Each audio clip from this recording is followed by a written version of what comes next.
तो ये कहानी एक ऐसे अनाथ हाई स्कूल स्टूडेंट की है जिसे एक दिन एक ऐसी मैजिकल आइटम मिलती है जिससे कि वो उस दुनिया का सबसे ज्यादा स्ट्रॉन्गेस्ट स्टेज बन जाता है। ये कहानी लो की है जो कि अपने हाई स्कूल में कॉलेज के अंदर बैठा था और मेरी ही तरह ये भी पढ़ाई में बिल्कुल ध्यान नहीं देता था। तो ये पीछे बैठ के इधर उधर की बातें सोच रहा था। तभी टीचर लो को नोटिस कर लेते हैं और उसको खड़ा करवा देते हैं और तब टीचर लो से एक क्वेश्चन पूछते हैं। अब वो खड़ा तो हो ही जाता है लेकिन वो कोई भी आंसर नहीं दे पाता, जिस वजह से वहाँ मौजूद सारे क्लास के स्टूडेंट्स उसके ऊपर हंसने लगते हैं। तभी क्लास का टॉपर जिसका नाम जैंग था वो खड़ा होता है और उस क्वेश्चन का आंसर देते हुए कहता है कि तुम्हें तो कुछ भी नहीं पता लुओ, मुझे लगता है कि तुम्हें तो यहाँ पर पढ़ाई करने के लिए आना ही नहीं चाहिए था। जैंग यहाँ पर लुओ को नीचा दिखाकर क्लास टीचर को इम्प्रेस करने की कोशिश कर रहा था और ज्यादा ओवर स्मार्ट बन के वो लुओ को घसीट के टीचर के पास ले जाता है और कहता है कि टीचर से माफी मांगो। लेकिन लुओ माफी मांगने से मना कर देता है और कहता है कि मैंने बस चैप्टर को नहीं समझा, जिस वजह से मैं क्वेश्चन का आंसर नहीं दे पाया। लेकिन जैंग लुओ के साथ जबरदस्ती कर रहा था। जब लुओ उसको पीछे हटाने जाता है तभी गलती से लुओ टीचर के रखे हुए टेबल पर उनकी कॉफी कप को गिरा देता है। लेकिन तब लुओ अपने रिफ्लेक्सेस के साथ उस कप को बचा लेता है। लेकिन कप को बचाने के चक्कर में लुओ ने टीचर के ब्रश पेन को तोड़ दिया था और वो ब्रश पेन टीचर के लिए काफी ज्यादा इंपॉर्टेंट था। अगले ही सीन में हम देखते हैं कि जैंग को और लुओ को टीचर प्रिंसिपल ऑफिस में ले जाते हैं और जैसे ही दोनों प्रिंसिपल ऑफिस पहुंचते हैं तो हम लुओ को देखते हैं जो कि बहुत ज्यादा डरा हुआ था क्योंकि उसे पता है कि सारी ब्लेम उसके ऊपर ही आने वाली है। तब हम जैंग को देखते हैं जो कि प्रिंसिपल के ऑफिस में आते साथ ही अच्छा बनने का नाटक कर रहा था। वो लुओ के साथ भी अच्छे से बात कर रहा था और वो बोलता है कि मैं लुओ की तरफ से भी माफी मांगता हूँ। अब ये सब देखने के बाद तो लुओ बहुत ज्यादा गुस्सा हो चुका था। वो कहता है कि प्रिंसिपल आप जो भी अभी देख रहे हैं सब ये नाटक कर रहा है। लेकिन तभी प्रिंसिपल चिल्लाते हुए कहता है कि बिल्कुल चुप हो जाओ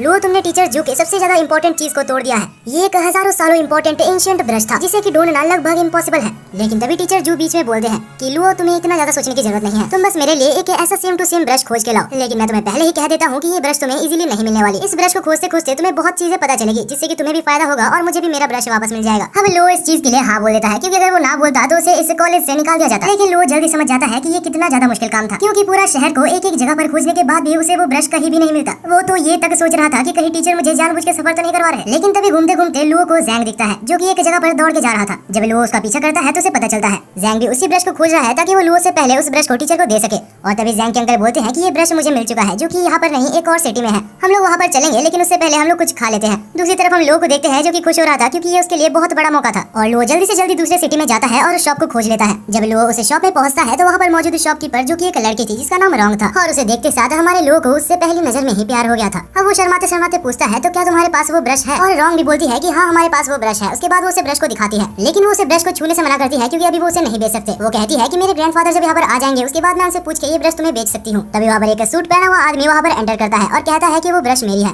ये आदमी एक क्रिमिनल है और रॉन्ग इसे जानती है। रॉन्ग कहती है कि हमने तुम्हें कभी भी यहाँ पर नहीं बुलाया तो जल्दी से जल्दी यहाँ से भाग जाओ। ये आदमी जिसका नाम जेन है वो बहुत ज्यादा गुस्सा हो जाता है और उस ब्रश को लेके देखता है। उसके बाद बोलता है कि ये वो ब्रश नहीं है जिसको मैं खोज रहा हूँ और तब वो उस ब्रश को फेंक देता है। लेकिन सही टाइम पे लुओ उसको जाके पकड़ लेता है और उसके बाद जैंग कहता है कि अगर तुम मुझे वो ब्रश नहीं देती जो कि मैं मांग रहा हूँ तो मैं तुम सबको मार डालूंगा। तभी बीच में लुओ आ जाता है और अभी जिससे उसे प्यार हुआ है उसके लिए वो उससे लड़ने लगता है। लेकिन तब जैंग इरिटेट होकर अपनी पावर को रिलीज करता है जिससे कि दोनों ही बहुत पीछे जाके गिरते हैं। तब रॉन्ग कहती है कि लुओ पीछे रहना। उसके बाद ही रॉन्ग अपनी पावर को रिलीज करती है। वो कुछ आइसिकल स्पीयर्स का इस्तेमाल करती है जिससे कि जैंग के ऊपर कुछ ज्यादा खास असर नहीं पड़ता। लेकिन जैंग तब हैरान हो जाता है जब रॉन्ग अपने पास में से एक स्नो ब्रश को समन करती है और उससे उसके ऊपर हमला करती है। तब जैंग भी सीरियस हो जाता है और वो अपने क्लाउड ब्रश को समन करता है और इसके बाद दोनों ही पागलों की तरह लड़ने लगते हैं। लुओ सोच रहा था कि कहीं वो इनके बीच में मारा ना जाए। तब जैंग रॉन्ग को कहता है कि मैं तुम्हें पहले ही बता दूं तुम्हारे पास जो ब्रश है वो ताकतवर है लेकिन तुम मुझे हरा नहीं सकती। अब हमें यहाँ पर एक पास्ट का सीन दिखाया जाता है जहाँ हमें एक ओल्ड मैन को दिखाया जाता है जो बैठ के बहुत ज्यादा ड्रिंक कर रहा था और ये कोई ऐसा वैसा पर्सन नहीं है, ये इस दुनिया का सबसे ज्यादा स्ट्रॉन्गेस्ट सेज है। लेकिन क्योंकि अभी ये बूढ़ा हो चुका है तो वो और काम नहीं करना चाहता। उसे पता है कि वो बहुत ही जल्दी मारा जाएगा जिस वजह से वो अपनी जिंदगी को एंजॉय कर रहा था। लेकिन उसने मरने से पहले अपनी स्पिरिट और अपनी सारी पावर्स को एक ब्रश के अंदर कैद कर दिया था। अब हमें फिर से प्रेजेंट में दिखाया जाता है जहाँ जैंग और रॉन्ग लड़ रहे थे और अब लड़ते लड़ते रॉन्ग को एक झटका लगता है जिससे कि उसके पास से वही ब्रश निकल जाती है और वो ब्रश सीधा जाके लुओ के अंदर इंसर्ट हो जाती है। तब हम देखते हैं कि लुओ के अंदर कुछ चेंजेस आ रहे थे। कुछ ही देर में लुओ बिल्कुल बदल चुका था, उसकी प्रेजेंस बिल्कुल ही अलग हो चुकी थी। जैंग उसके ऊपर फिर से हमला करने की कोशिश करता है लेकिन वो लुओ की स्पीड को मैच नहीं कर पाता।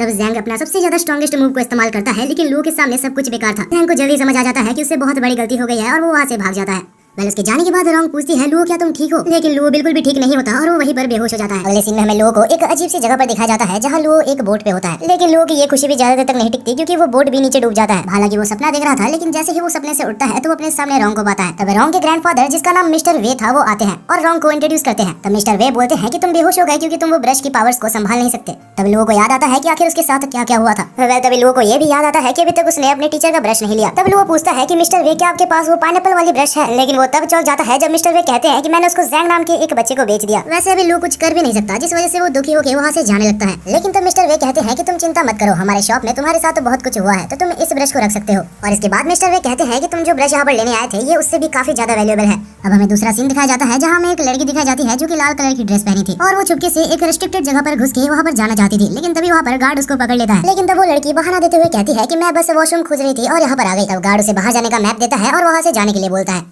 दूसरी तरफ हम लू को देखते हैं जो भी दुखी दुखी चल रहा था क्योंकि उसे अभी तक वो पेन नहीं मिली थी जो कि उसे उसके टीचर ने लाने के लिए बोला था। मगर हाँ, उसके टीचर ने ये भी कहा था कि तुम भी कुछ अच्छा सीखोगे और मुझे भी मेरा ब्रश मिल जाएगा। तो मैंने कुछ नई चीजें तो जरूर सीखी है और ये पेन भी काफी अच्छा है। उम्मीद करता हूँ कि वो मुझे कॉलेज से ना निकाले। पहले अब लू जा रहा था मिस्टर जू के ऑफिस में वो पेन को देने के लिए और वो ये भी सोच रहा था कि वो अपने पेन को देते साथ ही एक इमोशनल स्टोरी को भी उसके साथ अटैच कर देगा ताकि टीचर जू उसको कुछ ना भूले और छोड़ दे। लेकिन तभी अचानक से लू के टीचर पीछे आ जाते हैं और आके पूछते हैं कि लू आखिर तुम यहाँ पर क्या कर रहे हो। लू तब कुछ समझ नहीं पाता और कह देता है कि मुझे आपकी पेन मिल गई है। टीचर तो खुश हो जाते हैं और उसको अपने केबिन के अंदर ले जाते हैं। जब लू अंदर जाता है तो वो काफी ज्यादा नर्वस होता है क्योंकि उसे पता है जो पेन उसे देनी थी वो पेन उसे मिली नहीं है। लेकिन अब लू कुछ कर भी नहीं सकता, जिस वजह से वो पेन उसे देता है और वो पेन देने के बाद नहीं पता कैसे लू को उस पेन के बारे में सारी इन्फॉर्मेशन पहले से ही पता होती है। जैसे ही उस पेन को देखते हैं तो टीचर को पहले ही अंदाजा हो जाता है कि ये पेन बहुत ही ज्यादा कीमती है। ऊपर से जब लू उस पेन के बारे में उसे जितनी इन्फॉर्मेशन पता थी सारी इन्फॉर्मेशन टीचर को बताता है तो वो टीचर काफी ज्यादा खुश हो जाते हैं। यहाँ तक कि वो टीचर उस पेन को ट्राई करके भी देखते हैं। वेल अब लू कम से कम इस कॉलेज से बाहर तो नहीं निकाला जाएगा। इसके बाद के सीन में हम लू को देखते हैं जो कि एक कैफे में बैठ के रिसर्च कर रहा था कि आखिरकार उसे अचानक से इतनी सारी इन्फॉर्मेशन कहाँ से आई और वो ब्रश पेन क्या थी। लेकिन तभी हम देखते हैं कि कुछ गुंडे कैफे के अंदर आ जाते हैं जो कि कैफे के ओनर के मालिक को धमकाने लगते हैं। हालांकि जब लड़ाई होती है तो कैफे का ओनर काफी ज्यादा अच्छा मार्शल आर्टिस्ट था जिस वजह से वो आराम से कुछ बंदों को धो देता है और तब लू भी उसकी मदद करने के लिए आ जाता है। लू को देख के कैफे का ओनर काफी खुश होता है और बोलता है कि तुम तो अभी अभी मेरे दोस्त बने थे। दरअसल लू और कैफे का ओनर अभी कुछ ही टाइम पहले दोस्त बने थे। अब लड़ाई आगे बढ़ती है लेकिन कुछ ही देर बाद हम देखते हैं कि लू को बहुत जन घेर लेते हैं और अब लू एक बहुत ही ज्यादा मुसीबत में फंस चुका है क्योंकि उसके ऊपर 2 से 3 जन मारने वाले थे। लेकिन जैसे ही लू के बॉडी पे हमला होता उससे पहले ही लू के बॉडी से कुछ एनॉर्मस पावर एक्टिवेट हो जाती है। नहीं पता कैसे लेकिन लू हवा में आ जाता है और उसे खुद भी नहीं पता कि आखिर ये उसकी पावर्स काम कैसे करती है। पहले पावर देख के वहाँ पर मौजूद सारे बंदे कैफे के ओनर के ऊपर हमला करने जाते हैं। लेकिन तभी हम देखते हैं कि लू अचानक से वहाँ टेलीपोर्ट होकर सबको मार देता है और यहाँ पर सारे बंदे मार खाने के बाद जा चुके थे। और कैफे का ओनर जिसका नाम केन था वो कहता है कि मुझे पता नहीं था कि आखिर तुम अपने सुपर ह्यूमन पावर्स को मुझसे छुपा रहे हो। वेल केन उससे कुछ बातें करना चाहता था लेकिन लू बोलता है कि मैं काफी ज्यादा टायर्ड हूँ तो मैं तुमसे बाद में बात करूंगा। वेल दूसरी तरफ लू काफी ज्यादा एक्साइटेड था क्योंकि उसे बहुत सारी चीजों के बारे में पता चल रही थी और वो एक काफी ज्यादा पावरफुल पर्सन बन चुका था। वो तो विश्वास नहीं कर पा रहा था कि ये सब उसके साथ रियल लाइफ में हो रही है। वो सोचता है कि वो खुद को इंक ब्रश पेंटर बुलाएगा या फिर इंक ब्रश मैन, लेकिन ये सब बहुत ही ज्यादा वियर्ड नेम थे जिस वजह से वो कुछ और सोचने का प्लान करता है। लेकिन वो काफी ज्यादा टायर्ड था तो वो नेम सोचते सोचते सो ही जाता है। जब लू सो रहा था तो नींद में उसे एक अजीब सा बूढ़ा आदमी दिखता है जिसे देख के वो काफी ज्यादा डर जाता है और अब वो सो भी नहीं पा रहा था जिस वजह से वो आधी रात को ही घर से बाहर निकल जाता है। वो सोचता है कि मुझे कुछ भी करके उस शॉप में वापस जाना होगा इन सब के आंसर्स को पाने के लिए। मगर जैसे ही वो रात को बाहर चल रहा था तो उसे अपने पीछे कुछ बहुत ज्यादा डेंजरस महसूस होता है। वो जैसे ही पीछे देखता है तो उसके पीछे एक बहुत ही खतरनाक मॉन्स्टर था। उसे देखने के बाद लू अपनी पूरी कोशिश करता है कि वो वहाँ से भाग जाए लेकिन कुछ भी करके वो मॉन्स्टर उसको पकड़ लेता है। लू अपने आप को ये कह रहा था कि चिंता मत करो तुम्हारे पास सुपर ह्यूमन पावर्स है, लेकिन असल में ये सुपर ह्यूमन पावर्स तब काम ही नहीं करते। तब लू सोचता है तो शायद यही मेरा अंत है। लू की जिंदगी यहाँ पर एक मॉन्स्टर लेने वाला था। लू ये बिल्कुल एक्सेप्ट कर चुका था और अपने रिग्रेट्स को वापस दोहरा रहा था कि वो मरने वाला है लेकिन अभी तक उसकी एक भी गर्लफ्रेंड नहीं बनी, ना ही वो सुपरमैन बन पाया जो वो बचपन से बनना चाहता था। तभी वो मॉन्स्टर भी लू को मारने ही वाला था लेकिन अचानक से वो मॉन्स्टर बिल्कुल जम जाता है क्योंकि वहीं पर सही टाइम पे रॉन्ग आ चुकी थी जो कि लू को बचा लेती है।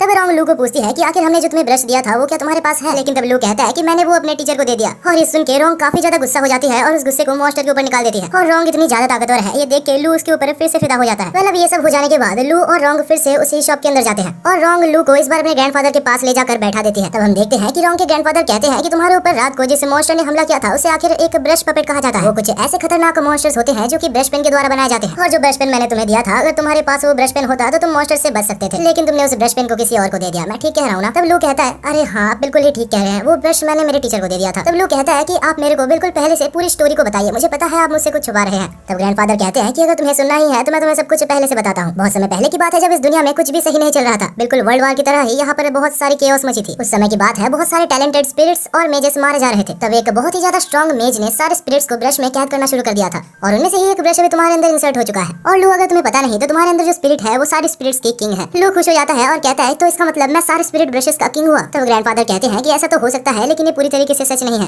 क्योंकि तुम्हारे अंदर जो स्पिरिट ब्रश की पावर है वो बस उस स्पिरिट की एक छोटी सी पार्ट है। तभी हम देखते हैं कि ग्रैंडफादर को कुछ अजीब सा महसूस होता है और लू के पीछे वो एक एनिमी को डिटेक्ट करके उसके ऊपर हमला कर देते हैं। उस बंदे का नाम ली था जो कि लू का जान लेने के लिए आया था क्योंकि लू के पास वो सबसे ज्यादा स्ट्रॉन्गेस्ट स्पिरिट ब्रश है जो कि उसको चाहिए। और ये कोई ऐसा वैसा एनिमी नहीं है, ये एक बहुत ही ज्यादा खतरनाक एनिमी है क्योंकि एक बहुत ही बड़े फैमिली का हेड है। अब वो लू के ऊपर हमला करता है उससे पहले ही रॉन्ग उसके ऊपर हमला कर देती है, लेकिन ली उस अटैक को काफी आसानी से रोक लेता है और उल्टा रॉन्ग के ऊपर एक बहुत ही खतरनाक हमला करता है। तब रॉन्ग को बचाने के लिए सामने लू आ जाता है लेकिन ग्रैंडपा सही टाइम पे उसको संभाल लेते हैं और तब हम देखते हैं कि ली बहुत ज्यादा गुस्सा होकर बहुत सारे अटैक्स एक बार में में करने लगता है। लेकिन ग्रैंडफादर भी कोई कमजोर खिलाड़ी नहीं था। दूसरी तरफ हम लू को देखते हैं जो रोंग को पूछता है कि आखिर ये सब क्या चल रहा है। तब रोंग कहती है कि तुम्हारे अंदर जो ब्रश है वो टॉप 7 ब्रशेस में से काउंट होता है और ये बंदा उन 7 ब्रशेस को कलेक्ट करने का काम करता है जिनमें से एक ब्रश तुम्हारे अंदर है, तो वो तुमको मार के तुम्हारे अंदर से उस ब्रश को लेने के लिए आया है। दूसरी तरफ हम देखते हैं कि अभी तक ग्रैंडपा उससे लड़ रहे थे, लेकिन अभी उनकी तबियत काफी ज्यादा अच्छी नहीं थी क्योंकि ग्रैंडफादर बूढ़े हो चुके हैं, तो वो उनसे काफी ज्यादा देर तक नहीं लड़ सकते, जिस वजह से रोंग लड़ने का फैसला करती है। तब वो लू को कहती है कि तुम यहाँ से जितना दूर हो सके उतना दूर भाग जाओ, क्योंकि अगर मैं नहीं लड़ पाई तो तुम्हें भी मार देगा। दूसरी तरफ हम ली को देखते हैं जो कि ग्रैंडफादर को मारने ही वाला होता है, लेकिन तभी लू अपनी पावर को एक्टिवेट करके एक प्रोटेक्शन बैरियर से उनको बचा लेता है। ग्रैंडफादर कहते हैं कि लू तुम भाग जाओ क्योंकि तुम इसके सामने नहीं जीत सकते। तब लू कहता है कि मैं इस फाइट में उतर चुका हूँ और मैं भाग नहीं सकता, लेकिन लू का स्टेमिना ज्यादा देर तक नहीं टिकता, जिस वजह से ली उसको पकड़ के उसको मारने वाला था। लेकिन तभी हम देखते हैं कि बीच में ग्रैंडफादर आ जाते हैं जो कि उस अटैक को अपने ऊपर लेके अपने आप को मार देते हैं, लेकिन मरने से पहले वो उसको बहुत अच्छा खासा डैमेज कर देते हैं, जिस वजह से ली को उस टाइम के लिए वहाँ से जाना पड़ता है। वेल इसके बाद हमें ग्रैंडफादर को दिखाया जाता है जो कि मरे नहीं थे। उसके जाने के बाद वो मुश्किल से बैठते हैं और लू को कहते हैं कि तुम्हें जल्द से जल्द उस ब्रश को अपने अंदर से निकालना होगा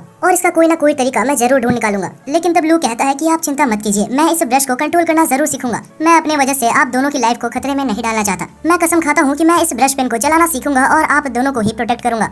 तब ग्रैंडफादर कहते हैं कि अगर तुम यही चाहते हो लू तो यही सही। इस ब्रश पेन को चलाना मुश्किल जरूर है, लेकिन मैं तुम्हें ट्रेन जरूर करूंगा, लेकिन उससे पहले मैं थोड़ा रेस्ट कर लूं ताकि मेरा ये जख्म ठीक हो सके। तब रोंग कहती है कि आप चिंता मत कीजिए, जब तक आप रिकवर नहीं होते तब तक रोंग को ट्रेनिंग देने की जिम्मेदारी मेरी हुई। वेल इतना कुछ होने के बाद भी हमारा नल्ला मेन कैरेक्टर अभी खुश हो रहा था क्योंकि रोंग उसको ट्रेनिंग देने वाली है। अब दूसरी सीन में हमें रोंग को और लू को दिखाया जाता है जो कि स्कूल में थे और सब लू को बहुत ज्यादा टेंशन दे रहे थे, और भला क्यों ना दे क्योंकि उसके साइड में ही रोंग भी उसके साथ ही चल रही थी।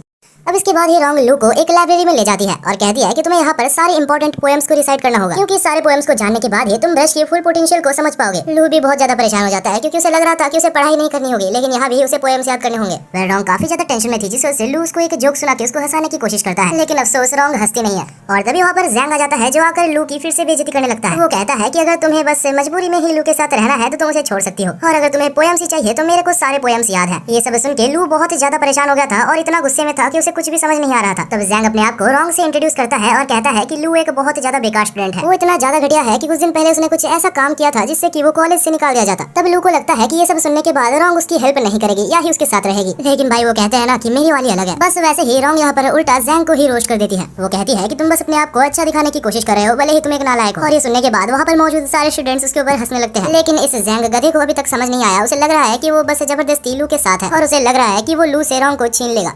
कुछ समय बाद हमें दिखाया जाता है कि रोंग और लू एक पेड़ के नीचे बैठे होते हैं। लू को अभी तक विश्वास नहीं हो रहा था कि उसके लिए रोंग ने स्टैंड लिया। वो सोच रहा था कि क्या यही असली प्यार है। अब अगर इन सब बातों को साइड में रख दिया जाए तो लू को सारे पोएम्स याद हो गए थे, लेकिन उसे एक भी पोएम समझ नहीं आया था। तब रोंग उसके साइड में आके बैठती है और कहती है कि जो भी ब्रशेस होते हैं वो प्रीफर करती है कुछ जीनियस लोगों के अंदर जाने के लिए, कुछ ऐसे लोग जिनको पोएम्स और उनके ऑथर के बारे में सारा कुछ पता होता है, ताकि वो सारे ब्रशेस अपनी फुल पोटेंशियल का यूज कर सके। लेकिन तुम्हारे जैसे गधे के अंदर एक ब्रश चला गया है, जिस वजह से वो कभी भी अपने फुल पोटेंशियल का यूज नहीं कर पा रही। लू सोच रहा था कि बस यही देखना बाकी रह गया था, इसने मेरे मुंह पे मेरे को गधा बोल दिया। और ये सारी बातें पेड़ के पीछे से जैंग सुन रहा होता है। वो अभी सोचता है कि अगर ये सच बात है तो मेरे को भी एक ब्रश पेन ले ही लेना चाहिए। दूसरी तरफ लू पढ़ाई कर करके थक चुका है, तो उसे लगता है कि उसे अभी एक ब्रेक तो ले ही लेना चाहिए। तब रोंग कहती है कि जब वो ली तुम्हारे सामने रहेगा तो तुम्हें पूरी अपनी जिंदगी से छुट्टी मिल जाएगी। ली जू के फैमिली से बिलोंग करता है और वो फैमिली एक बहुत ही ज्यादा पॉपुलर फैमिली है जो कि अभी तुम्हारे पीछे पड़ा है, और उस फैमिली से कोई भी लड़ना नहीं चाहता। तो तुम्हें जल्दी से जल्दी तुम्हारे अंदर मौजूद ब्रश पेन के बारे में जानना होगा। जितना जल्दी तुम जानोगे उतने ही अच्छे से तुम उसे यूज कर पाओगे। और हमारा नल्ला बेरोजगार लू अभी भी बस छुट्टी लेने के बारे में सोच रहा था। तभी अचानक से नहीं पता कैसे, लेकिन उसके अंदर मौजूद सारे ब्रशेस के बारे में उसे इन्फॉर्मेशन पता लग जाती है और वो सारी इन्फॉर्मेशन रोंग को समझा देता है। तब हमें बताया जाता है कि लू यहाँ पर आने से पहले अपनी टीचर के पास गया था, जिससे कि वो सारी इन्फॉर्मेशन कलेक्ट करके लाया था। बस वही, क्योंकि वो रोंग को इम्प्रेस करना चाहता था। और हाँ, ये काम भी करता है, क्योंकि ये सब सुनने के बाद रोंग लू को देखकर पहली बार अपनी जिंदगी में स्माइल करती है। और ये सब होने के बाद लू अपने ही ख्यालों में खो गया था, जिस वजह से रोंग उसको एक जोर का मारती है और उसको बोलती है कि और ज्यादा पढ़ाई करो।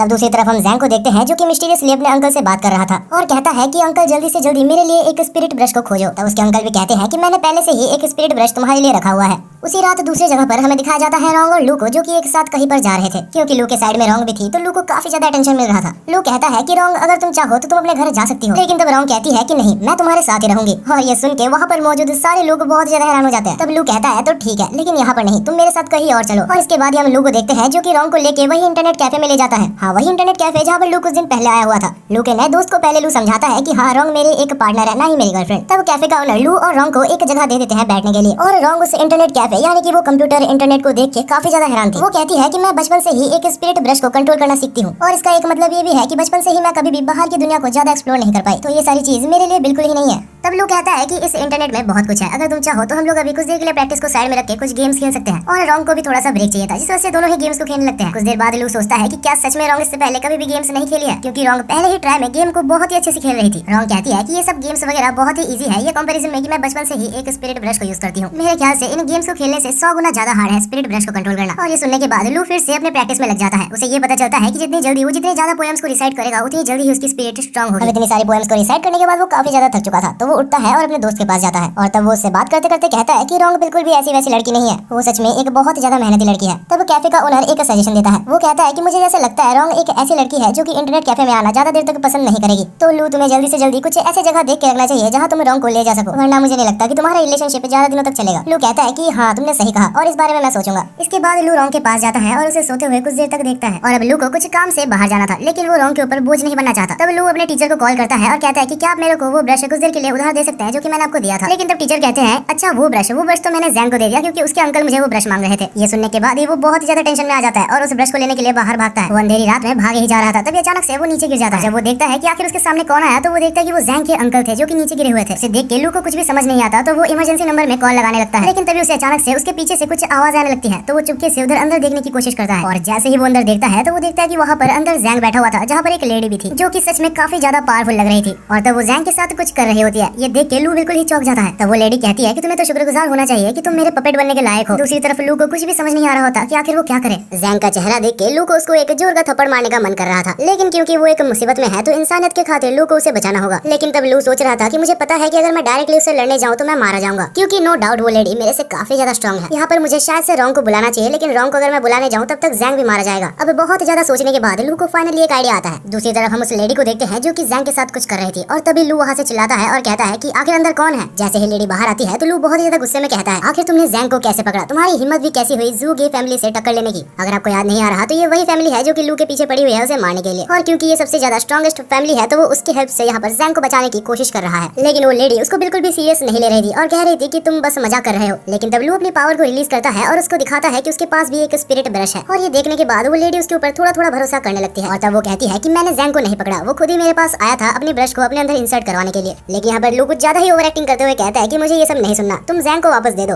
वरना मुझे मिस्टर ली को बुलाने में टाइम नहीं लगेगा और मैं तुम्हें जान से मार दूंगा। लेकिन ज्यादा टाइम नहीं लगता उस लेडी को पता लगाने में कि लू बस एक एक्टिंग कर रहा है। और तब वो अपनी पावर को रिलीज करती है और कहती है कि तुम जैसे छोटे चूहों को मैं हर रोज खाती हूँ। वो लेडी ने उसके ऊपर हमला कर दिया था जहाँ लू भागने की कोशिश करता है लेकिन भाग नहीं पाता। तब उस लेडी ने अपनी आर्ट की मदद से उसको पकड़ लिया था और कहती है कि तुम इससे बच नहीं सकते। लू को उस अटैक से काफी ज्यादा दर्द हो रहा था। उस अटैक ने ना ही सिर्फ लू के बॉडी में, यहाँ तक कि लू के गले में भी उसने जहर भर दिया था। धीरे धीरे अभी उस लेडी को भी लू के साथ खेलने में मजा नहीं आ रहा था, तो वो डिसाइड करती है कि वो लू को मार देगी। और अब फाइनली जब वो उसकी जान लेने ही वाली थी तब लू को कुछ समझ नहीं आता कि आखिर उसे क्या करना चाहिए। तब उसे याद आता है वही पोएम जो कि उसने पढ़ी थी, और तब वो उस पोएम को रिसाइट करने लगता है और अचानक से लू के अंदर एक बहुत ही ज्यादा पावर ब्लास्ट होता है। लू को खुद भी नहीं पता था कि आखिर एक पोएम से उसके अंदर इतनी ज्यादा पावर कैसे आ गई। लेकिन जो भी है इस पावर को देख के वो लेडी बिल्कुल ही चौंक गई थी। उस लड़की को भी थोड़ा सा भी क्लू नहीं था कि आखिर लू अभी कितना ज्यादा स्ट्रांग बन चुका है। लू यहाँ पर बिल्कुल ओवर पावर्ड हो रहा था। तब यहाँ पर सनराइज भी आ जाता है और सनराइज के साथ ही लू को एक और पोएम याद आता है। उस पोएम को रिसाइट करते साथ ही लू एक बहुत ही ज्यादा खतरनाक हमला करता है जिससे कि कुछ पर्पल फॉक्स जाके उस लेडी को मार देते हैं। हालांकि अभी तक लू को काफी सारे पोएम्स याद थे, तो वो सारे पोएम्स को याद करता है और एक बहुत ही बड़ा पर्पल वेव बनाता है और इस बार उसके आखिरी अटैक से वो मारी जाती है। भाई हमारी ओपी मेन कैरेक्टर की पढ़ाई यहाँ पर सच में काम आई, तो शायद मुझे भी पढ़ लेना चाहिए। देखा जाए तो दूसरी तरफ जैंग अभी भी जिंदा था। ये एक अच्छी बात भी है और शायद एक बुरी बात भी है।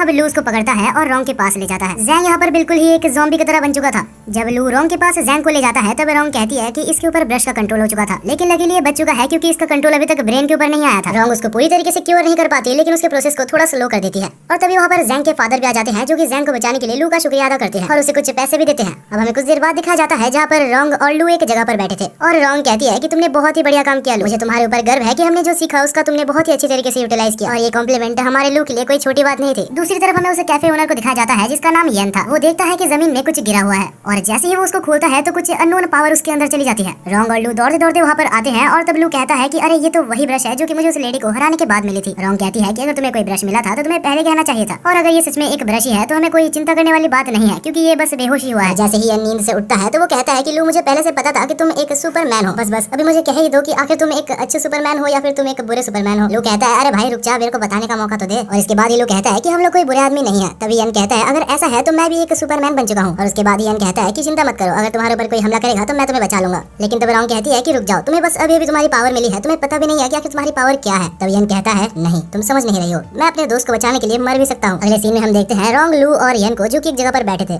यन को ये पता लगाना था कि आखिर उसके अंदर जो ब्रश गया है आखिर उसका मालिक कौन है, लेकिन उसके बारे में किसी को भी नहीं पता, तो उसकी ओरिजिन को खोजने में उसे बहुत टाइम लग जाएगा। तभी हम देखते हैं कि साइड में से एक पेशेंट गुजरता है जिसके सिर पे खून था, और उस खून को देखते साथ ही यन के फिंगर टिप्स ग्लो करने लगते हैं। उसे लगता है कि उसकी पावर जाग गई है। लू उसे देख के चौंक जाता है, लेकिन तब रॉन्ग कहती है कि उसके पास मत जाना, क्योंकि हमें नहीं पता आखिर इसकी पावर क्या है। तब ये अचानक से नहीं पता क्या होता है, लेकिन तीनों ही एक ब्लैक स्पेस में आ जाते हैं और वहाँ पर कोई अननोन पावर तीनों के ऊपर ही हमला कर रही थी। रॉन्ग कहती है कि ये पांचों कलर्स जो तुम्हें दिख रहे हैं ये बहुत ही खतरनाक है, तुम्हें इससे बच के रहना होगा या फिर ये तुम्हारे ऊपर कंट्रोल कर लेगा। हालांकि कुछ देर लड़ने के बाद लू को वो पावर कैप्चर कर लेता है और उसकी वजह से रॉन्ग का जैसे ही ध्यान भटकता है तो उसको भी वो पावर कैप्चर कर लेता है। लेकिन क्योंकि रॉन्ग भी अभी मुसीबत में है तो लू आखिर उसकी मदद कैसे न करता। अरे समझो भाई, ऐसे भी लू को बहुत ही कम मौके मिलते हैं रॉन्ग के सामने हीरो बनने का। नहीं पता कैसे, लेकिन लू अपने पावर्स की मदद से होश में आ जाता है और रॉन्ग को भी होश में लाता है। रॉन्ग होश में आने के बाद कहती है कि ये पावर्स काफी ज्यादा खतरनाक है, जरूर इसके पीछे जो भी है वो जू की फैमिली से रिलेटेड होगा और वो पक्का लू को मारने के लिए ही आया होगा। तब रॉन्ग अपने पावर का यूज करती है और अपने आइस मैजिक की मदद से उन सारे पावर्स को रोकने के लिए एक आइस बैरियर बना देती है। लेकिन तब एनिमी बहुत सारे डीमंस को समन करता है, जिस वजह से वो सारे डीमंस जाके रॉन्ग के ऊपर हमला करने लगते हैं और तब फिर से रॉन्ग के ऊपर रेड लाइट हमला कर देते हैं और रॉन्ग फिर से रेड लाइट के वश में आ जाती है। तब रॉन्ग को बचाने के लिए लू रॉन्ग के सामने आ जाता है और उसको उस हेलुसिनेशन से बाहर लाता है। लू इन सब चीजों में इतना ज्यादा खो चुका था कि उसे पता भी नहीं था कि पीछे से एक डीमन आके उसके चेस्ट से उसके हाथ को आर पार कर चुका था। जैसे ही लू को ये चीज पता लगती है तो वो कहता है कि रॉन्ग यहाँ से जल्दी भाग जाओ। तब वो डीमन लू को उठाता है और उसको उठा के यन के ऊपर फेंक देता है। तब जैसे ही यन उसकी उंगलियों से लू को पकड़ता है तो अचानक से नहीं पता कैसे लू के सारे इंजरीज खुद ब खुद हील हो जाते हैं। लू को तो समझ नहीं आ रहा था कि आखिर वो अभी तक जिंदा कैसे है। तब यन रॉन्ग को भी छूता है और रॉन्ग के भी सारे इंजरीज हील हो जाते हैं। तब उन्हें समझ आता है कि आखिर ये सब चीजें यन की उंगलियों की मदद से हो रहा है। अब फाइनली हमारे नल्ले कैफे ओनर को भी थोड़ा सा अपने ऊपर गर्व हो रहा था। तब वो कुछ ज्यादा ही ओवर कॉन्फिडेंट हो जाता है और खुद ही चला जाता है डीमन से लड़ने के लिए। हाँ, वो बात अलग है कि वो बहुत ही बुरा पिटता है, लेकिन हाँ, वो अपने इंजरीज को अपने ही पावर से खुद को हील कर सकता था। और आखिर में यन उन सारे कामों के पीछे जिसका हाथ था उसको खोज निकालता है। तब वो जू के फैमिली का मेंबर सरेंडर करने की कोशिश करता है, लेकिन यन उसे छोड़ता नहीं है और उसे बहुत मारता है। लेकिन तब वो जू के फैमिली का मेंबर वहाँ से जान बचा के भाग जाता है। अब वो सारा काला धुआं वहाँ से हट चुका था और वो लोग फिर से हॉस्पिटल में आ चुके थे। तब लू जैंग को देखने के लिए हॉस्पिटल के अंदर जाता है और वहाँ पर उसके टीचर भी बैठे हुए थे, जो कि काफी ज्यादा दुखी हो रहे थे और कहते हैं कि शायद ये सब कुछ मेरे वजह से ही हुआ है। तब लू को आइडिया आता है और यन अपने फिंगर टिप्स की मदद से जैंग को छूता है, लेकिन वो पूरी तरीके से अभी भी रिकवर नहीं हुआ था, क्योंकि यन के पावर्स भी अभी जैंग के ऊपर पूरी तरीके से काम नहीं कर रहे थे। तो लू यहाँ पर रॉन्ग के पास जाता है। तब वो देखता है कि रॉन्ग किसी से बात कर रही थी और उससे कहती है लू हमारे जाल में फंस चुका है और जैसे सब कुछ हमारे प्लान में था वैसे ही चल रहा है। वो मेरी हर बात को मान लेता है, उसे मैनिपुलेट करना काफी इजी है। जब ये सब सुनने के बाद लू रॉन्ग के पास जाता है और उसे पूछता है। तब रॉन्ग कहती है ये तो काफी ऑब्वियस है, तुम्हें ऐसा तो नहीं लगा ना कि मैं बिना किसी मेरे कारण के तुम जैसे इडियट के साथ घूमूंगी। अब ये सब सुनने के बाद लू का दिल पूरी तरीके से टूट चुका था। उसे पता नहीं था कि रॉन्ग बस उसका इस्तेमाल कर रही है। अगले सीन में हमें रॉन्ग और रॉन्ग के ग्रैंडफादर को दिखाया जाता है। हमें बताया जाता है कि पहले से ही रॉन्ग के ग्रैंडफादर का यही प्लान था कि वो लू की मदद से बाकी सारे ब्रशेस को खोजेंगे। अब ये सब सोच के जब लू बाहर चल रहा होता है तभी उसको वही रेड ड्रेस पहनने वाली लड़की दिखती है। ये वही लड़की है, अगर आप याद करोगे तो पहले ये बिल्कुल ही इलीगल तरीके से एक टेंपल पे घुसना चाहती थी। वो यहाँ पर आके लू को मैनिपुलेट करने की कोशिश कर रही थी। वो कहती है कि तुम मेरे साथ चलो, उस रॉन्ग ने तुमको धोखा दे दिया लेकिन मैं तुम्हें धोखा नहीं दूंगी। अगर तुम चाहो तो मेरे साथ मिलकर रॉन्ग और उसके ग्रैंडफादर से पहले 7 कोलोसल ब्रश को खोज सकते हो। लेकिन वो बोलते हैं ना कि एक बार धोखा खाने के बाद बार बार धोखा नहीं खाते। तब लू कहता है कि नहीं, कोई जरूरत नहीं है, मैं ऐसे ही ठीक हूँ। लेकिन तब वो रेड ड्रेस वाली लड़की लू को जबरदस्ती उसके साथ खींच के ले जाती है। यहाँ पर लू चाहता तो ना बोल सकता था, लेकिन लू की मस्ती तो देखो। और इसी मस्ती के चक्कर में वो फिर से मैनिपुलेट हो जाता है और हमें पता ही है कि ये लाल ड्रेस वाली लड़की कोई अच्छी लड़की नहीं है। तब वो रेड ड्रेस वाली लड़की लू को कोने में ले जाती है और फ्लर्ट करने के बहाने उसको बेहोश कर देती है और उसके बाद वो लड़की लू को कार में भर के वहाँ से चली जाती है। दूसरी तरफ हम रॉन्ग और यन को देखते हैं जो कि लू को खोज रहे थे, लेकिन लू का तो कोई अता पता ही नहीं था। दूसरी तरफ हमें फिर से लू को दिखाया जाता है जो कि कार के डिक्की में बंद था और उसे जैसे ही होश आता है तो वो देखता है कि उसके पावर्स को सील कर दिया गया है। तब वो लेडी उसको एक मंदिर में ले आती है और कहती है कि अगर मैं चाहूँ तो इस मंदिर में तुम्हें अभी इसी वक्त मार के तुम्हारे अंदर से उस ब्रश को ले सकती हूँ। और तब लू के अंदर से उस ब्रश को लेने के लिए वो लेडी वहाँ पर एक बहुत ही खतरनाक अटैक लू के ऊपर करती है, लेकिन तभी अचानक से उस अटैक को किसी ने रोक दिया था। तभी हमें एक अननोन पर्सन को दिखाया जाता है जो कि बिल्कुल ही टकला था। तब वो अननोन पर्सन उसके स्टूडेंट को बुलाता है जिसका नाम जू था और कहता है कि जल्दी से जल्दी उस लेडी को मार गिराओ। जहाँ पर जू और वो लेडी फाइट करने लगते हैं, लेकिन वो लेडी भी काफी ज्यादा कमजोर नहीं थी। हम देखते हैं कि वो दोनों के अंदर बहुत ही अच्छा फाइट चलता है, लेकिन आखिर में जू थोड़ा ज्यादा स्ट्रॉन्ग निकलता है और इस फाइट को जीत जाता है। लेकिन आखिर में कुछ भी करके वो लेडी वहाँ से भागने में कामयाब रही थी। इसके बाद ही हमें वो टकले आदमी का नाम बताया जाता है जो कि मास्टर बेड था। अब ये सब खत्म होने के बाद मास्टर बेड लू से पूछते हैं कि तुम्हारे अंदर ब्रश है क्या, मैं सही बोल रहा हूँ? तब लू कहता है कि नहीं, मेरे अंदर कोई भी ब्रश नहीं है। मास्टर बेड कहते हैं कि तुम्हारे अंदर ब्रश है और ये मैं सेंस कर सकता हूँ। तब लू एक फाइट के लिए प्रिपेयर हो रहा था, लेकिन तभी मास्टर बेड कहते हैं कि चिंता मत करो, हम तुम्हें हार्म पहुंचाने के लिए नहीं आए हैं, ना ही मैं तुमसे कोई फाइट करना चाहता हूँ। मुझे बस तुम्हारे अंदर मौजूद वो ग्रीन कोलोसल ब्रश के बारे में थोड़ा सा और जानना है। तब मास्टर बेड लू को एक पुरानी कहानी के बारे में बताते हैं। बहुत सालों पहले की बात है, मैं और रॉन्ग के फादर बहुत ही अच्छे दोस्त हुआ करते थे, लेकिन कुछ कारणों की वजह से रॉन्ग के फादर वहाँ से डिसअपीयर हो गए और आज तक उनका कोई भी अता पता नहीं है। तुम्हारी हेल्प से मैं बस इतना जानना चाहता हूँ कि रॉन्ग के फादर अभी कहाँ है और कैसे है। तभी अचानक से मिस्टर बेडी को किसी की प्रेजेंस महसूस होती है और वो कोई और नहीं यन था। इसको देखने के बाद लू सबको शांत करवाता है और कहता कहता है कि यन मेरा दोस्त है। लू जब मुसीबत में था तो उसने यन को कॉल किया था, जिस वजह से यन यहाँ पर आ गया था। लेकिन तभी मिस्टर बेडे और बाकी सभी को फिर से एक जन के आने की प्रेजेंस महसूस होती है और ये प्रेजेंस काफी ज्यादा स्ट्रॉन्ग थी। तब मास्टर बेडे अपने मैजिक की मदद से सबको डिसअपियर कर देते हैं। तब हम देखते हैं कि वहाँ पर एक पर्सन आया था जिसका नाम किंग था और वो वहाँ पर एक पर्सन को लेके आया था जिसके अंदर से उसको ब्रश निकालना था। दरअसल ये जगह या फिर ये टेंपल एक ऐसा टेंपल है जहाँ किसी भी पर्सन के अंदर से ब्रश को निकाला जा सकता है। इसके बाद ही किंग उस ब्रश को उस बॉडी के अंदर से निकालने का प्रोसेस चालू करता है। धीरे धीरे उस पर्सन के अंदर से सारी स्पिरिट निकल के एक ब्रश का फॉर्म ले रही थी और जब उसका ब्रश निकालने का काम हो जाता है तो उसके बाद किंग एक चाकू लाता है जिससे कि वो उस पर्सन को मारने वाला था। लेकिन तभी हम देखते हैं कि लू, यन और बाकी सारे लोग मिस्टर बेडी को छोड़ के सारे लोग उधर से निकल आते हैं, क्योंकि उनसे ये चीज नहीं देखा जाता कि उनके सामने ही एक पर्सन की मौत हो रही है। क्योंकि सब लोग निकल ही चुके थे तो मिस्टर बेडी को भी वहाँ से निकलना ही होता है। तब किंग लू को देख के बहुत ज्यादा खुश हो जाता है, क्योंकि उसे पता लग चुका था कि लू के अंदर भी 7 कोलोसल ब्रशेस में से एक ब्रश मौजूद है और जो पर्सन से वो ब्रश को अभी एक्सट्रैक्ट किया वो पर्सन के अंदर भी एक 7 कोलोसल ब्रशेस में से एक ब्रश मौजूद था। तब जैसे ही किंग लू के ऊपर हमला करता है तो लू अपनी पावर को समन करने की कोशिश करता है लेकिन नहीं कर पाता। वो तो अच्छा हुआ कि जू ने सही टाइम पे लू को बचा लिया था। ये देख के मास्टर बेडे कहते हैं कि लू तुम पीछे रहो, क्योंकि तुम्हें अभी तक पूरी तरीके से ब्रश को यूज करना शायद नहीं आया है। दूसरी तरफ जू अभी भी किंग से लड़ रहा होता है। जू बहुत ही अच्छा टक्कर किंग को दे रहा था। वेल उसे कोई मैजिक यूज करना तो नहीं आता, वो हैंड टू हैंड कॉम्बैट में ही किंग को बहुत ही अच्छा टक्कर दे रहा था। लेकिन कुछ देर बाद ही किंग काफी ज्यादा गुस्सा हो जाता है और अपने मैजिक की मदद से अपना सबसे ज्यादा स्ट्रॉन्गेस्ट हमले को प्रिपेयर करता है और उसके बाद कहता है कि इस पॉइंट पे तुम कुछ भी कर लो तुम बच नहीं सकते, तुम सब मारे जाओगे। दूसरी तरफ हम मास्टर बैडी को देखते हैं जिसे सब कुछ समझ आ गया था और वो वहाँ पर एक बैरियर बनाता है, लेकिन इस बैरियर को भी किंग बहुत ही आराम से तोड़ देता है और एक और बहुत ही ज्यादा खतरनाक हमला करता है। लेकिन जू सामने आके खुद को सेक्रीफाइस करके सबको बचा लेता है। अब इस पॉइंट पे किंग काफी ज्यादा ही पावरफुल हो गया था। वो आराम से मास्टर बैडी से लू और यन को छुड़ा के अपने पास ले लेता है। लेकिन तब किंग का ध्यान उस पर्सन की तरफ जाता है जिससे कि वो ब्रश को एक्सट्रैक्ट कर रहा था। अभी किंग को उसके ऊपर पूरा फोकस लगाना होगा, नहीं तो ब्रश एक्सट्रैक्ट वो नहीं कर पाएगा। तब वो लू और यन को साइड में रख के ब्रश को पूरी तरीके से एक्सट्रैक्ट करता है। दूसरी तरफ यन और लू काफी ज्यादा मुसीबत में थे, उन्हें नहीं पता था कि आखिर वो लोग वहाँ से कैसे निकलेंगे। तब हम देखते हैं कि किंग फिर से जब लू और यन को पकड़ने आता है तब यन अपने हाथों की मदद से उस पावर्स की मदद से किंग को छू देता है। जैसे ही यन किंग को छूता है तो किंग के पास जो ब्रश था वो फिर से उस पर्सन के अंदर चला जाता है। तब हम देखते हैं कि लू को पता चलता है कि यन के पास 2 पावर्स है, एक पावर हील करने की और एक पावर पास्ट में जाने की। तब हम देखते हैं कि किंग उन दोनों को फिर से अपने कब्जे में करने के लिए एक और बहुत ही ज्यादा खतरनाक हमले को प्रिपेयर कर रहा था। लेकिन तब किंग का हमला मिस हो जाता है और वो हमला सीधा जाके ब्रश पेन पे लगता है और वो ब्रश पेन जाके सीधा फिर से लू के अंदर चला जाता है। 2 मिनट के लिए तो वहाँ पर सारे लोग ही चुप हो गए थे, क्योंकि इस वर्ल्ड में ये इम्पॉसिबल है कि किसी एक पर्सन के अंदर 2 स्पिरिट ब्रश चला जाए। हम लू को देखते हैं जिसके अंदर एक बहुत ही बड़ा एनर्जी ब्लास्ट होता है और यहाँ तक किंग के सामने लू ने अपनी नई पावर को दिखा दी थी। उस वक्त के लिए किंग वहाँ पर बिल्कुल ही डर चुका था, जिस वजह से वो वहाँ से भाग जाता है। इसके बाद हमें दिखाया जाता है कि यन तो बहुत ही ज्यादा खुश था कि उसने इतनी जल्दी अपनी नई पावर को आइडेंटिफाई भी कर लिया और उसे यूज करना भी सीख गया। लेकिन तब लू काफी ज्यादा थक गया था और वो नीचे बैठ जाता है और कहता है कि मैंने अपनी नई पावर को नहीं सीखा है। वो कहता है कि मैंने बस एक पोएम को रिसाइट किया था जिससे कि बस उसकी इमेजिनेशन बनी थी। इन रियलिटी उस ब्रश को मुझे चलाना बिल्कुल भी नहीं आता। इसके बाद ही मास्टर बेडे आते हैं और लू की बॉडी को चेक करते हैं और कहते हैं कि मुझे नहीं पता कैसे, लेकिन लू ने 2 ब्रशेस को फ्यूज करने में कामयाब रहा था। देखा जाए तो इससे पहले भी एक पर्सन ने जबरदस्ती ऐसे करने की कोशिश की थी, लेकिन कुछ देर बाद ही वो मारा गया था। इससे पहले इस दुनिया में कोई भी नहीं आया जिसके पास 2 ब्रशेस हो। इसके बाद ही वहाँ पर एक लेटर भी आता है जो कि रॉन्ग की तरफ से था। उस लेटर को पढ़ने के बाद लू कहता है कि मेरे को समझ नहीं आता कि आखिर रॉन्ग मेरे साथ अच्छा व्यवहार कर रही है या सिर्फ मेरा फायदा उठा रही है। वेल यन कहता है कि तुम्हें एक और बार रॉन्ग को मौका देके देखना चाहिए।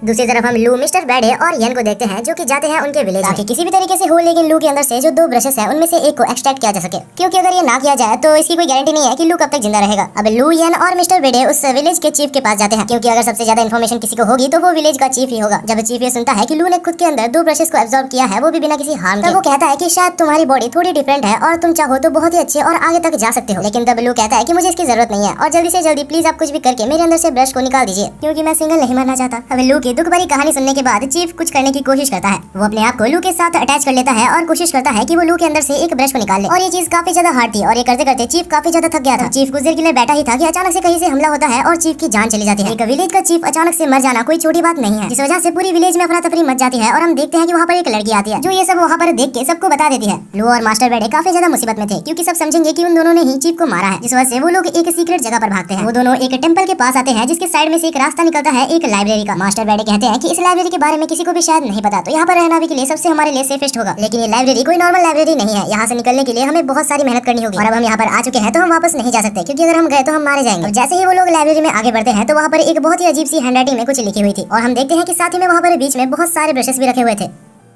अचानक ही उन ब्रशेस को लू और मिस्टर बेडे की प्रेजेंस महसूस हो जाते हैं, जिस वजह से वो लोग एक्टिवेट हो जाते हैं और अभी इनमें से कुछ ब्रशेस मॉन्स्टर के फॉर्म ले चुके थे। तब हमें बताया जाता है कि ये मॉन्स्टर्स ब्रश पपेटियर्स हैं जिनको सिर्फ साउंड सुनाई देता है, इनको दिखाई नहीं देता। तब लू इसी चीज का फायदा उठा के वहाँ पर मौजूद सारे ब्रश पपेटियर्स को मार डालता है। वह लू की फाइटिंग स्किल्स देख के मास्टर बेडे काफी ज्यादा इंप्रेस हुआ था। इसके बाद ये वो लोग वहाँ पर मौजूद सारे सिंबल्स को देखने लगते हैं और हमारा जीनियस टकला यानी कि मास्टर बेडे ये निकाल लेता है कि कहाँ पर एग्जिट हो सकता है। वो लोग एग्जिट के पास जाते हैं, लेकिन वहाँ पर कोई भी डोर नहीं था। लू को बहुत ही ज्यादा टेंशन हो रहा था कि उनको यहाँ से निकलना ही होगा, जिस वजह से वो गधा अपना दिमाग को यूज नहीं करता और अपने मैजिक पावर को समन करके उस गेट को ही तोड़ देता है। और उसके बाद मास्टर बेडे को कहता है कि जब मैं स्ट्रेस में रहता हूँ तो ऐसा ही होता है। बाकी दूसरी तरफ मास्टर बैडी काफी ज्यादा टेंशन में थे क्योंकि उन्हें नहीं पता कि आखिर चीफ कैसे मारे गए। और हमें यहाँ पर एक बहुत ही ज्यादा शॉकिंग चीज बताई जाती है। आखिरकार चीफ मास्टर बैडी के खुद के फादर थे। वे अब दोनों ही अलग अलग हो जाते हैं और हम देखते हैं कि लू फाइनली यन को खोज लेता है। रात हो चुकी थी लेकिन लू सो नहीं पा रहा था। उसे क्या पता कि अगर वो आज रात सो जाए तो कल सुबह वो उठे या ना उठे। तब वो अपने नए ब्रश को समन करता है और उससे पूछता है कि आखिर मैं तुमको अलग कैसे करूं। लेकिन ब्रश वापस उसको एक खाली पेज दे देता है, यानी कि लू की तरह लू का ब्रश भी बिल्कुल ही गधा है। यहाँ में एक और शॉकिंग चीज पता चलती है। लू का जो सेकंड ब्रश है यानी कि येलो वाला ब्रश, लू जब जब इसका इस्तेमाल करेगा तब तक लू की लाइफ धीरे धीरे खत्म होती जाएगी। तब लू सोचता है कि क्या उसे रॉन्ग की हेल्प लेनी चाहिए, लेकिन तभी वहाँ पर यन कहता है कि लड़कियां सिर्फ तुम्हें स्लो कर देगी, चिंता मत करो, मैं जू और मिस्टर बैडी तुम्हारे साथ ही हैं।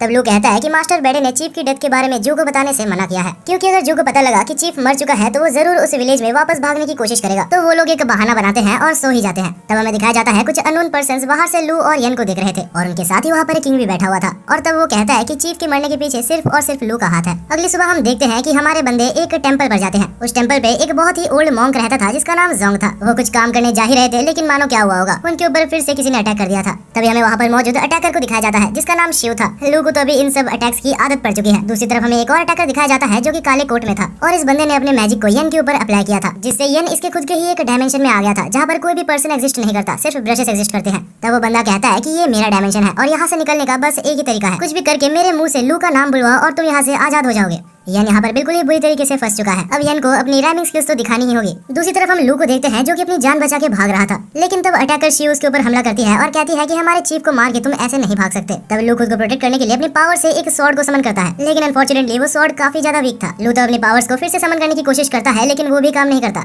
लू अभी अटैकर शिव से काफी ज्यादा बुरा पिट रहा था, लेकिन तब अटैकर शिव सामने आती है और कहती है कि चिंता मत करो, तुम सिर्फ अकेले नहीं पिट रहे, तुम्हारे दोस्त तुमसे भी ज्यादा बुरा पिट रहे हैं। हमें दिखाया जाता है कि यन अभी भी उसी के वश में होता है, जहाँ दूसरी तरफ जू को किंग मिल के मार रहा था। अब प्रेजेंट में अटैकर शिव लू को मारने ही वाली थी, लेकिन तब लू स्माइल करता है और वहाँ पर धुआं धुआं करके वहाँ से बच जाता है। बाद में वो एक ड्रैगन समन करके लड़ने की कोशिश करता है लेकिन लड़ नहीं पाता। लू सोच रहा था कि आखिर इस लड़की के पास कैसा ब्रश है।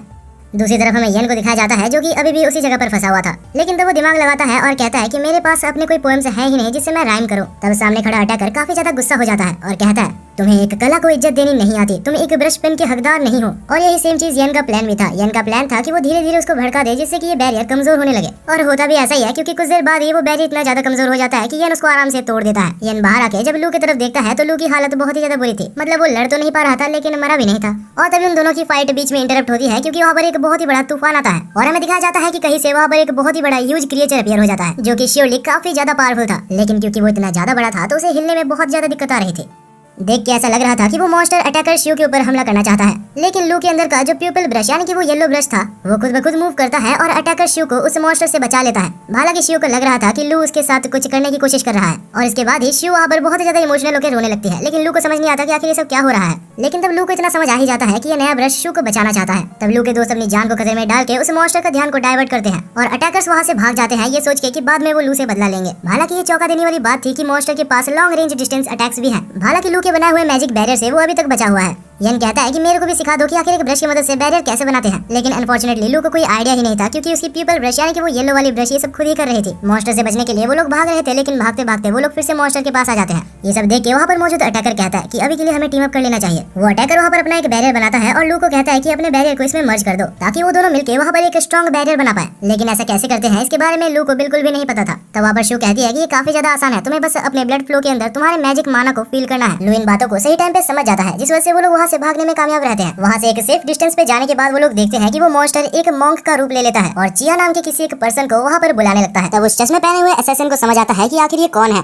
बहुत समय पहले की बात है, वहाँ पर एक किंग हुआ करता था और उस किंग का एक डिसाइपल था जिसका नाम काय था। लेकिन एक बार काय ने उसके मास्टर की एक बहुत ही इंपॉर्टेंट चीज एक बंदे को शेयर कर दी थी जिसका नाम चिया था, और क्योंकि काय ने मास्टर की एक बहुत ही इंपॉर्टेंट चीज चिया को दे दी थी जिस वजह से काय के ऊपर से मास्टर का भरोसा बिल्कुल ही उठ चुका था। और हमें बाद में पता चलता है कि चिया एक और एम्परर के लिए काम कर रहा था और उसने सीक्रेटली काय से सारी इन्फॉर्मेशन मास्टर के बारे में निकाल के मास्टर को मार दिया था। और जो चीज अभी हमें प्रेजेंट में दिखाई जा रही है वो काय की एक एनर्जी है। वो बहुत ही ज्यादा गुस्से में है और चिया को खोज रहा है। दूसरी तरफ हम लू यन और बाकी असैसिन्स को देखते हैं और लू की येलो वाली ब्रश नहीं पता कैसे लेकिन एक जगह पर पॉइंट कर रही थी, तो उन्हें लगता है कि अगर वो उस चीज को डिस्ट्रॉय कर दे तो काय की आत्मा को शांति मिलेगी। लेकिन तब असैसिन्स कहते हैं कि बाहर जाना खतरे से खाली नहीं है और अगर हम बाहर जाए भी तो हमारे पास बहुत ही ज्यादा कम टाइम होगा उस चीज से बचने के लिए। तब यन कहता है कि अगर तुम लोग बिल्कुल भी डैमेज होते हो तो मैं तुम लोग को हील कर सकता हूँ, लेकिन हाँ मेरे पास जितनी एनर्जी है मैं तुम लोग को सिर्फ 9 बार ही हील कर पाऊंगा। तब हम देखते हैं लू यन और शी इस खतरे को उठा के बैरियर से बाहर निकलते हैं, लेकिन निकलते साथ ही उसके ऊपर बहुत सारे अटैक्स हो जाते हैं और दोनों को हील करते करते उनके पास बस 6 ही चांसेस रह जाते हैं। इसके बाद बाद ही फिर से लू के ऊपर हमला होता है, लेकिन शी उसको बचा लेती है। लेकिन शी फिर से डैमेज हो जाती है, जिसकी वजह से येन को उनको फिर से हील करना पड़ता है और उनके पास अभी सिर्फ 3 ही चांसेस बचे हैं। और ऐसे करते करते ही अभी येन के पास सिर्फ लास्ट चांस ही बचा होता है। लेकिन तब शी बहादुरी दिखाते हुए कहती है कि मुझे और हीलिंग की जरूरत नहीं है। अब धीरे धीरे वो लोग अपने डेस्टिनेशन के पास पहुंच चुके थे, जहाँ येन अपना फाइनल हीलिंग फिर से शी के ऊपर इस्तेमाल करता है और शी पूरी तरीके से रिकवर हो जाती है। और उसके बाद ही अपनी पूरी पावर को रिलीज करते हुए उस मॉन्स्टर के ऊपर अटैक करती है और फाइनली जिस चीज को उन लोग को डिस्ट्रॉय करना था वो लोग उस चीज को डिस्ट्रॉय कर देते हैं। वो लोग बहुत ही दूर जाके गिरते हैं, लेकिन तभी अलग सीन में हमें दिखाया जाता है कि वो मॉन्स्टर अभी तक मरा नहीं था। वो बहुत सारे फॉर्म्स बनाकर उनकी एनर्जी को पानी के अंदर भेज रहा था। तब हम देखते हैं कि वो घोस्ट एक ब्रश का रूप ले लेता है, लेकिन सब लोग तब चौंक जाते हैं जब वो लोग देखते हैं कि लू का ब्लू ब्रश जाके उस ब्रश से बात करने लगता है। और इवेंचुअली हमें पता चलता है कि ये ब्रश भी 7 ड्यूक्स में से एक ब्रश है। दूसरी तरफ हम उस घोस्ट को देखते हैं जो कि रो रहा था, और उसके बाद फाइनली वो कहता है कि अभी मैं अच्छे से जा सकता हूँ, और उसके बाद ही वो वहाँ से गायब हो जाता है।